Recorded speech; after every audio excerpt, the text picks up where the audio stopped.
2047 का वो संकल्प लिया है, जो संकल्प भारत के यशस्वी प्रधानमंत्री आदरणीय मोदी जी ने 2047 का इस भारत का संकल्प लिया है कि दुनिया में भारत का रूप कैसा हो, भारत को किस दृष्टि से देखें,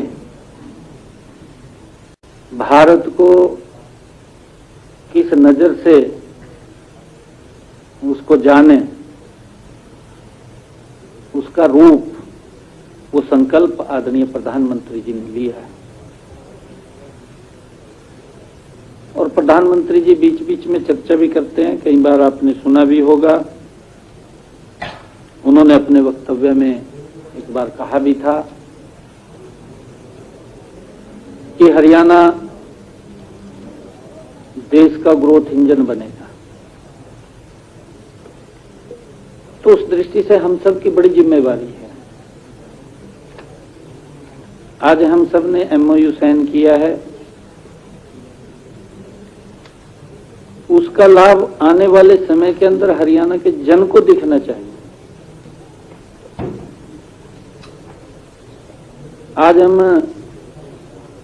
पिछले 11 वर्षों के अंदर अगर नजर डालें तो देश ने एक अलग बदलाव किया है, अलग दृष्टि से देश हमें दिखाई दे रहा है और उसकी चर्चा भी हो रही है।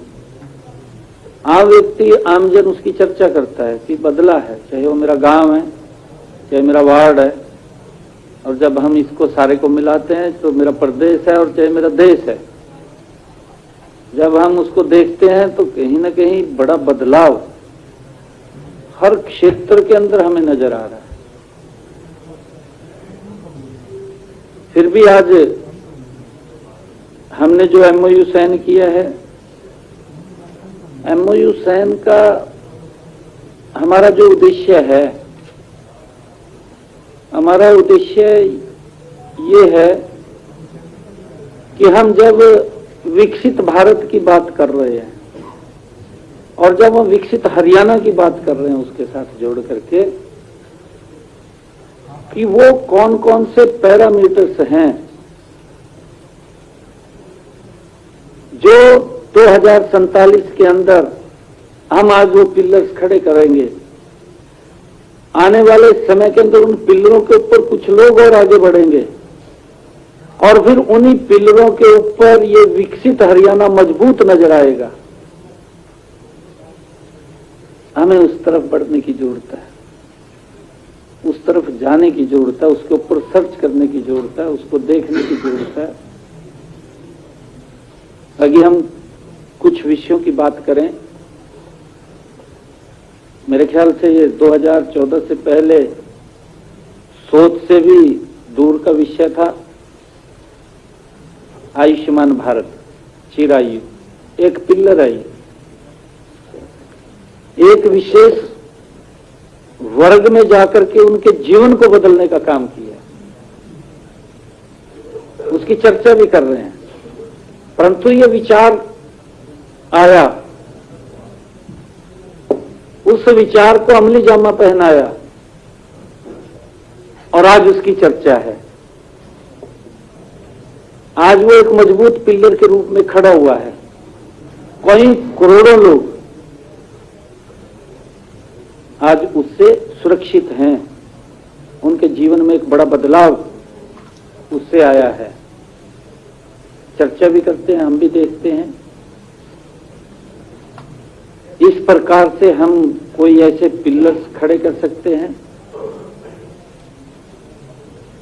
प्रधानमंत्री जी ने एक और विषय को आगे बढ़ाया।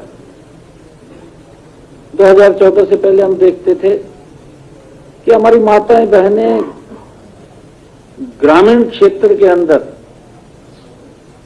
2-2 किलोमीटर दूर से पानी का पीने का मटका रख करके लेकर के आती थी घर में। आज बदल गया, नहीं दिखाई दे रहा। एक वो पिलर था, पिलर के रूप में खड़ा हुआ, उसका कहीं ना कहीं सोच थी और वो सोच को अमली जामा पहनाया। हर घर नल और स्वच्छ जल पहुंचाया। उसको धरातल पर उतारने का काम किया, उसको सोचा, सोच करके उसको खड़ा किया और फिर हर घर तक वो योजना गई। अगर हम हरियाणा के अंदर भी बात करें, लंबे समय से इस बात को लेकर के चर्चा रहती थी कि 24 घंटे बिजली देंगे। हर दल करता था, हर व्यक्ति बोलता था, व्यक्ति तो नहीं बोलता था, व्यक्ति तो बोलता था कि हमें 24 घंटे बिजली मिलनी चाहिए, मांग करता था वो, परंतु नहीं मिल पा रही थी। उसके ऊपर सोचा नहीं गया, उसके ऊपर विचार नहीं आया अभी ये होगा कैसे। ये विचार यहीं से आया। हमारा गांव जगमग गांव, और देखते देखते आज हरियाणा प्रदेश के 6000 गांव, 6500 गांव में से 6000 गांव ऐसे हैं जिसके अंदर 24 घंटे बिजली दे रहे हैं। उसको अमली जामा पहना दिया। ये विचार किया गया, सोचा गया कि ऐसे वो परिवार, जिन परिवारों में आज तक गैस का कनेक्शन सिलेंडर ही नहीं था और वो कल्पना से परे की थी, उन तक नहीं पहुंच सकता था। ये प्रधानमंत्री जी का एक विचार आया कि हमारी माताएं बहनें, बरसात पड़ती है, खाना बनाने का सामान भी गिल्ला हो जाता है, गिल्ला हो जाता है तो परिवार को तो भोजन देना ही है, बच्चों को भी देना है। उस माता के ऊपर क्या बीतती है कि जब वो धुएं में बैठ करके किस प्रकार से फूंक मार मार करके वो एक एक चपाती बना करके बच्चों को देती है। परंतु विचार आया कि ऐसे परिवारों को, नहीं तो आपके सामने क्या स्थितियां थी, पूरा वातावरण बदला है, बदल करके लोगों के जीवन को सुगम सरल करने का काम किया है, उसकी एक समस्या का समाधान किया है। स्वच्छता को लेकर के बड़ी छोटी बात है, क्या स्थिति थी, कोई लंबा समय भी नहीं है, एक बड़ा बदलाव देखने को मिल रहा है। ये विचार आया, प्रधानमंत्री जी लाल किला से इसकी चर्चा करते हैं और जिन लोगों की कल्पना नहीं है वो उसका मजाक भी करते हैं। इससे कितना बड़ा एक आम व्यक्ति के जीवन में बदलाव होगा वो मजाक भी करते हैं उसका, परंतु उनकी कल्पना नहीं थी, उनकी शायद सोच भी नहीं थी। प्रधानमंत्री जी ये बात बोलते हैं, उन्होंने जो शौचालय बना करके दिए हैं, इज्जत घर, एक बड़ा बदलाव किया है आम व्यक्ति के जीवन के अंदर। हर योजना ने एक बड़ा बदलाव किया है और लोगों को महसूस हुआ है। और यही शासन होता है। शासन यही होता है कि जब हम मिलकर के उस दिशा में काम करें और लोग कहें कि नहीं ये सरकार मेरी है, उसको लगना चाहिए कि सरकार मेरी है, यही शासन है। नहीं तो समय तो काटते थे, ये सोच करके काटते थे भी 5 साल के बाद तो मैंने बदल जाना है, दूसरा आएगा। परंतु अब बदलाव नहीं लोग चाहते। आप देख रहे हैं, लोग बदलाव नहीं चाह रहे, लोग काम चाह रहे हैं। हमारे सामने है, हमने आज MOU साइन किया है। मेरा आग्रह है आप सबसे कि हम जो हमने जिन जिन विषयों के ऊपर आज भी बहुत सारी, मैंने कहा है कि 2047 का विजन संकल्प हमारे सामने है। हमने हरियाणा को गति से भी और लोगों के जीवन को सरल करते हुए इसको आगे बढ़ना है। स्लो भी नहीं चल सकते क्योंकि समय हमारे पास लिमिटेड है, समय कोई लंबा नहीं है। 2026, 2047 हमारे पास 15-16 साल का समय है। 16 साल का, 21 साल का, 21 साल का समय है। लंबा समय नहीं है, देखते ही देखते निकल जाएगा। हम जो भी जिस भी विषय को पकड़ें या जिस विषय के ऊपर हमारे ध्यान में आए कि हम क्या कर सकते हैं और लोगों के जीवन के अंदर बदलाव लाने के लिए। अभी एक विचार आया, कितनी चर्चा रहती थी कि वही तहसील के अंदर सबसे ज्यादा भ्रष्टाचार है, ये चर्चा रहती थी। आखिर ये विचार आया कि इसको फेसलेस कर दो, व्यक्ति को जानी ना पड़े तहसील में उसको फेसलेस करो, और वो बढ़ गया आगे।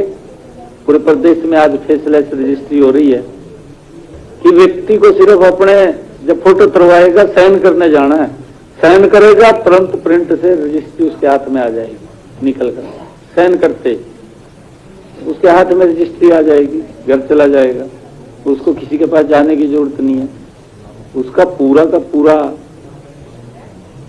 टाइम तय कर दिया। हम ये चाहते हैं कि इसके निमित्त आपको एक बड़ी जिम्मेवारी मिली है, बड़ी जिम्मेवारी भी है और एक वजन भी आपके कंधों के ऊपर है, विकसित हरियाणा का। उसकी मजबूत नींव, वो पिल्लर हम ऐसे खड़े करके जाएं कि उन पिल्लरों के ऊपर लोग चलें, बदल भी ना सके कोई, ऐसा पिल्लर होना चाहिए। कोई बदलने की भी कोशिश करे भी नहीं बदल सकता उसको। उस दृष्टि से हमने आगे बढ़ना है। और मैं ये भी चाहूंगा कि आज आप सबने जो ये पोर्टल लॉन्च हुआ है, हमारा नेशनल एजुकेशन पॉलिसी नीव,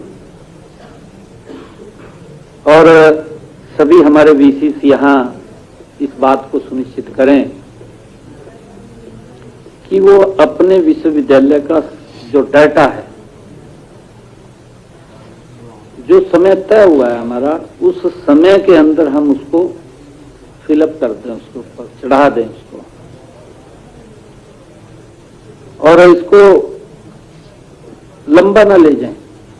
मैंने कहा है कि जो भी हम काम करें उसकी गति हमें तय करनी होगी, भी हमने इस गति से चलना है। और जब ये गति रहेगी तो लोग अपने आप बोलते हैं, लोग चर्चा भी करते हैं, अभी अच्छा काम हुआ है भाई, उसके बारे में कहते हैं। और एक मेरा आग्रह ये भी है कि हमने अभी AI based pre budget feedback portal अभी 2 रोज पहले हमने उसको लॉन्च किया है। आप सबके भी सुझाव, आपके जो और फैकल्टीज मेंबर हैं उनके पास भी, क्योंकि ये नहीं पता किसके पास क्या सुझाव होता है। अच्छा सुझाव हो तो वो देख करके इसके ऊपर जरूर शेयर करें। आप स्टूडेंट्स को कहिए, स्टूडेंट्स के पास भी अच्छे सुझाव होते हैं कि वो भी उसके ऊपर जरूर शेयर करें, ताकि ये बजट जनता का बजट बने, लोगों का बजट बने। ये सरकार का बजट ना बने, ये सरकार का बजट है, वो नहीं रहना चाहिए। बजट जनता को दिखना चाहिए कि बजट हमारा है। और इसी दृष्टि से हमने निर्णय किया, पिछले लगभग ये 7वां इस प्रकार का प्री बजट कंसल्टेशंस के जो कार्यक्रम चल रहे हैं अलग अलग वर्ग से, हर व्यक्ति से चर्चा करते हैं, पूछते हैं, उसके सुझाव हैं उनको शामिल करते हैं, और उनको लगता है कि ये तो मैंने सुझाव दिया था, और फिर ये उसी की भावना से निकल करके बनता है कि ये बजट मेरा है। उनको लगता है ये सरकार का बजट नहीं है, ये हमारा बजट है। जब उन लोगों के ज्यादा इसके अंदर सुझाव आएंगे, और सुझाव आएंगे तो प्रदेश को भी उसका भी लाभ मिलेगा, आम जन को भी लाभ मिलेगा। और एक जो सांस्कृतिक मॉडल कॉलेज की बात की, हर 20 किलोमीटर के ऊपर एक, हर डिस्ट्रिक्ट में अभी तो हर डिस्ट्रिक्ट का एक है। उस संस्कृत मॉडल कॉलेज के अंदर भी क्योंकि हम सब उसके साथ टच में जरूर रहें। वहां का वातावरण, वहां की व्यवस्थाएं और वहां पर किस प्रकार से, क्योंकि जब हमारी न्यू एजुकेशन पॉलिसी आई है, ये प्रधानमंत्री जी की सोच कि एजुकेशन हमारी ऐसी होनी चाहिए कि वो खाली कागजों की और डिग्री की नहीं होनी चाहिए। व्यक्ति अगर पढ़ा भी है तो उसके हाथ में वो हुनर होना चाहिए कि कम से कम वो अपने आप कमा के तो खा सके। आज भी हम एक बात देखते हैं, देखिए आज मैं आपके बीच में बात कर रहा हूं, आज भी हमें एक्सपर्ट्स नहीं मिल रहे हैं, अभाव है हमारे पास। एक एक्सपर्ट होगा ना, चाहे वो प्राइवेट काम कर रहा है, उसको समय नहीं है, उसके पास इतनी लाइन है, उसको समय नहीं है, 1 मिनट का बात करने का भी समय नहीं है। अगर जो एक्सपर्ट है, अगर एक्सपर्ट नहीं है फिर उसको सारा दिन उसके पीछे ही कोई नहीं है, वो कल्ला ही बैठा है। परंतु हम वो चीज तैयार करें जो इस विकसित भारत के अंदर आने वाले समय के अंदर, जो प्रधानमंत्री जी का एक विजन है, जो उनकी सोच है कि जो इस भारत को, विकसित भारत से आगे भी हमारे लिए बड़े चैलेंजेस रहने वाले हैं। विकसित भारत बनना एक बात है, बन जाएगा। हम देख रहे हैं कि प्रधानमंत्री जी 2014 के बाद एक संकल्प लेते हैं और वो बोलते हैं, मंच से ही बोलते हैं कि भारत दुनिया की 5वीं आर्थिक शक्ति बनेगा। कि प्रधानमंत्री जी बोलते हैं, बन जाता है, 5वीं आर्थिक शक्ति बन जाता है। प्रधानमंत्री जी फिर बोलते हैं कि 2029 तक ये दुनिया की 3री आर्थिक शक्ति बनेगा, 4थी बन जाता है। बन गया ना जी। और 4थी के बाद उनको मालूम है कि ये रास्ता भी इसी देश से निकलेगा। उन्होंने जो एक बात कही है, बड़ी बात कही है, स्वदेशी, वोकल फॉर लोकल। हमारे यही एक्सपर्टीज जो हमने तैयार करने हैं। हम सुझाव दे सकते हैं, कोई ऐसी, अब ये मोबाइल आया है, हम भी सोचते थे, चर्चा तो करते थे लोग, कहा ऐसा आएगा, टेलीफोन कहा व्यक्ति हवा में बात करेगा, तार भी नहीं होगी उसका, और वही गया हमारे सामने। और अब देखिए आपके सामने इसी स्क्रीन के ऊपर मोबाइल की आप अमेरिका से बात कर रहे हैं, उसकी फोटो भी आ रही है, आपकी फोटो भी जा रही है। ये कहीं ना कहीं इसके ऊपर विचार हुए हैं, सोचा है, और उस दिशा में हमने बढ़ना चाहिए। नई नई चीज, नए नए तरीके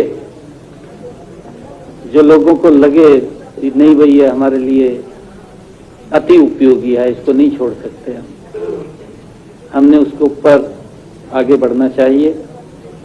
आप सब को आज मैं बधाई भी देता हूं, क्योंकि आज आपने उस दिशा में कदम बढ़ाते हुए MOU साइन किया है। इस MOU के रिजल्ट आने चाहिए एक, और इसमें हमारे राज नेहरू जी हो वो खूबी लगे हुए हैं, देखते हैं हमारे अधिकारीगण लगे हुए हैं। हमने बजट के अंदर ये पहली बार रिसर्च के लिए 20 करोड़ रुपए का प्रावधान किया, ये पहली बार हुआ है। हमारी सोच थी, मैंने कहा जब बजट ये तैयार कर रहे थे, हमने कहा कि हमारी यूनिवर्सिटीज रिसर्च के अंदर आने चाहिए, हमारे बच्चे जाएं।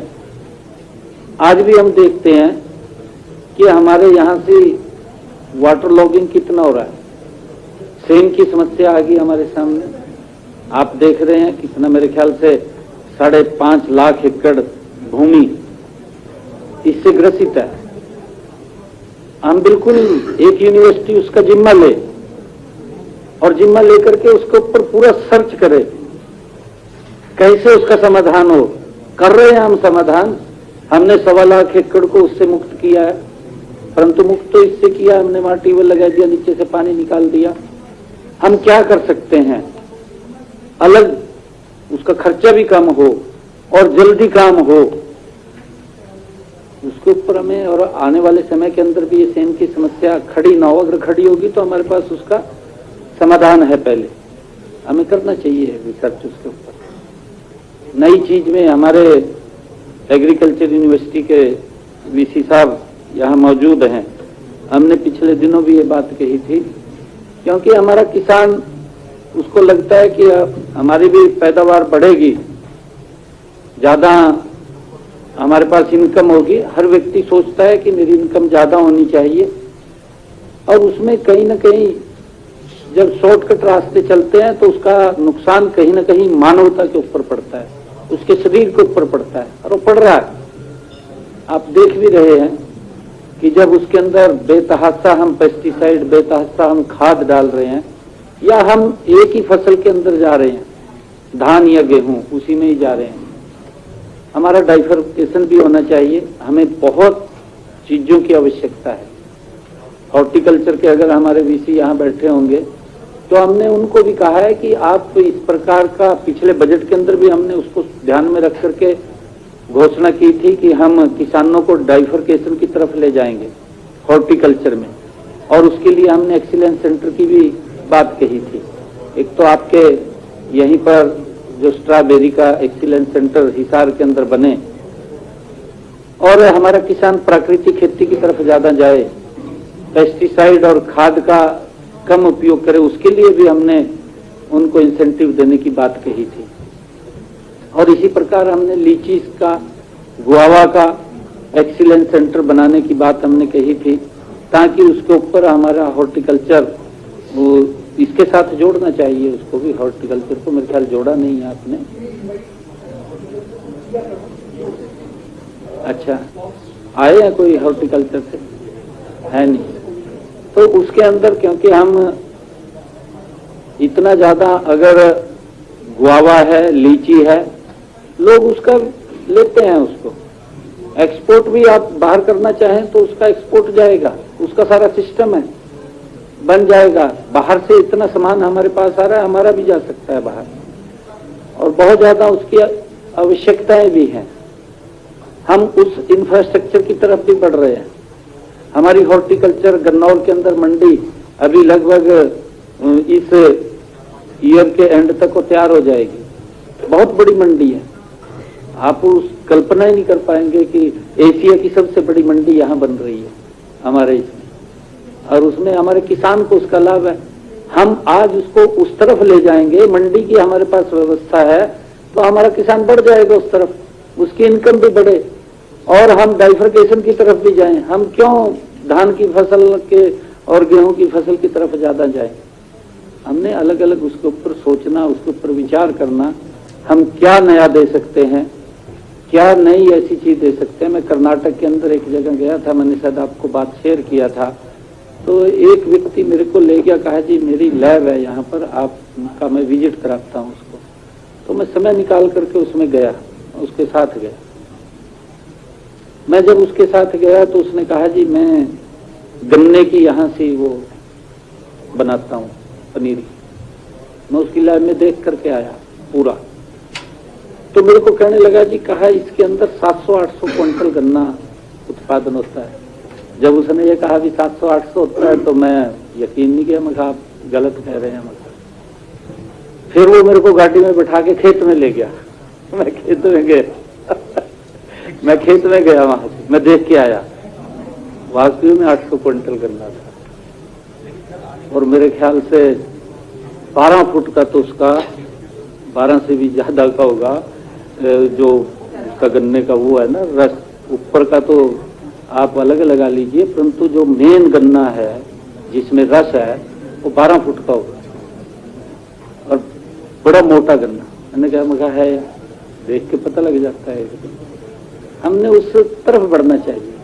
नई चीज क्या लेकर के आए हम, और जिससे हमारे आम जन को उसका लाभ मिले। मैं चाहूंगा कि आप सब लोग इसके अंदर बड़ी मजबूती के साथ और बड़ी गति के साथ इसके अंदर लगेंगे, और इसका आने वाले समय के अंदर जल्दी ही इसके परिणाम हरियाणा के लोगों को मिलने शुरू हो जाएंगे। मेरी ऐसी अपेक्षा है। आप सबका मैं बहुत बहुत धन्यवाद करता हूं, आप सबको बधाई भी देता हूं।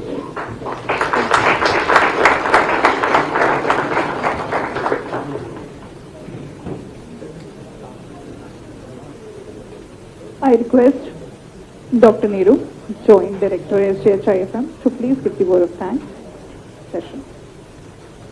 माननीय मुख्यमंत्री महोदय जी एंड सभागार में आसीन समस्त विशिष्ट अतिथिगण और यहाँ उपस्थित प्रबुद्धजनों, आज का ये ज्ञान सेतु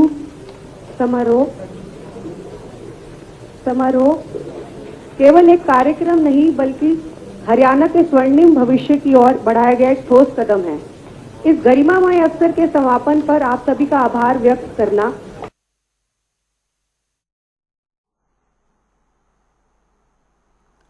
तो पंचकुला से लाइव तस्वीरें आपको दिखा रहे थे, जहां पर मुख्यमंत्री नायब सिंह सैनी ज्ञान सेतु समझौता ज्ञापन कार्यक्रम में शामिल हुए और यहां पर मौजूद लोगों को संबोधित करते हुए कई बड़ी बातें मुख्यमंत्री नायब सिंह सैनी ने कही। प्रदेश के हित में जो विकास कार्य हो रहे हैं उनका ब्यौरा मुख्यमंत्री नायब सिंह सैनी ने दिया।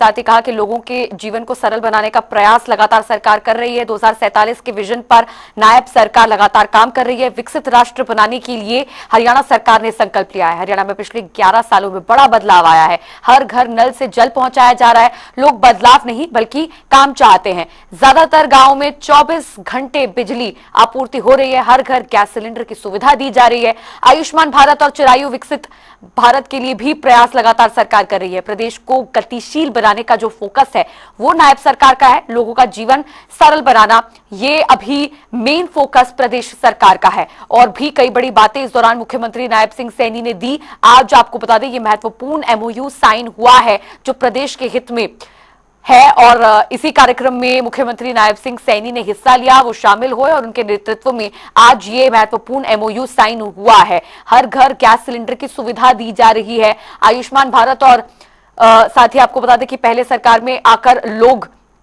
लोगों की जो समस्याएं होती थी वो लोग लेकर आते थे, लेकिन उन समस्याओं का निराकरण नहीं होता था। लेकिन मुख्यमंत्री नायब सिंह सैनी ने कहा कि जब से बीजेपी की सरकार हरियाणा में आई है तब से प्रदेश में कई बड़े बदलाव पिछले 11 सालों में हो चुके हैं और जो लोगों की समस्याएं हैं उनका त्वरित निपटारा करने का जो प्रयास है वो हरियाणा सरकार का, बीजेपी सरकार का अब तक रहा है। ज्यादातर गांव में 24 घंटे बिजली आपूर्ति हो रही है। हर घर में गैस सिलेंडर की सुविधा मुहैया करवाई जा रही है और साथ ही पहले सरकार में आकर लोग समय काटते थे, लेकिन अब लोगों की समस्याओं का निपटारा किया जा रहा है।